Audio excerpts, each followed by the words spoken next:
ဘာသာရပ်တစ်ခုအတွက်ကို6လပြည့်3လပြည့်စသဖြင့်အဲ့လိုမျိုးအပြည့်သင်ပေးနိုင်မယ်ဆရာဆရာမတွေခေါ်တာကတကယ်ရောကောင်းရလားပေါ့နော်ဒီနေ့အဲ့ဒါလေးနဲ့ပတ်သက်ပြီးတော့နည်းနည်းပြပြပေးချင်ပါတယ်ဆိုတော့ဒီလိုမျိုးပုံစံမျိုး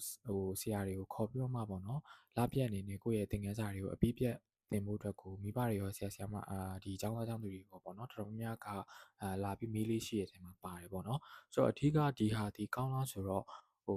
တချို့ကလေးတွေအတွက်ကြတော့ကိုယ်တိုင်ကိုကြပေါ့နော်စာပြန်လုပ်နိုင်မယ်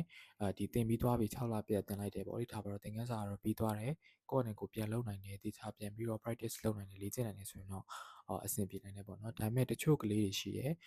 စာသင်ပြီးရင်ပြီးရောပေါ့နော်ကိုကရလားမရလားလည်းမသိဘူး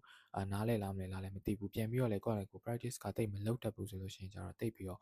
သင်ခန်းစာအပြတ်တင်တာတွေဒီသူတို့အတွက်ထိရောက်မှာမဟုတ်ဘူးပေါ့နော်ဒါကြောင့်မလို့အဓိကပြောချင်တာကတော့သင်ခန်းစာအဓိကပြတ်ဖို့ထက်စားလို့ရှိရင်ဒီသင်ခန်းစာကိုဘယ်လောက်ထိဒီကျောင်းသားကနားလည်သွားလဲဆိုရယ်ပုံမူတည်ပြီးတော့မှကြာနိုင်တဲ့ duration တွေဒီတယောက်နဲ့တယောက်နဲ့ကျောင်းသားပုံမူတည်ပြီးတော့မတူနိုင်ဘူးပေါ့နော်ဒါကြောင့်မလို့ကိုက6လပြည့်အနေနဲ့ဒီသင်ခန်းစာတစ်ခန်းလုံးဒီတအုပ်လုံးကိုပြီးသွားတယ်ဆိုပေမဲ့လည်းတကယ်တမ်းမှာကိုကဒီလောက်ဒီတအုပ်လုံးကိုမှကိုကဘယ်လောက်ထိကိုကပြင်ကျင်နေတယ်ကိုတို့ဘယ်လောက်ထိရနေတယ်ဆိုတာမူတည်ပြီးတော့မှအချိန်လေးဒီမတူနိုင်ပါဘူးဒါကြောင့်မလို့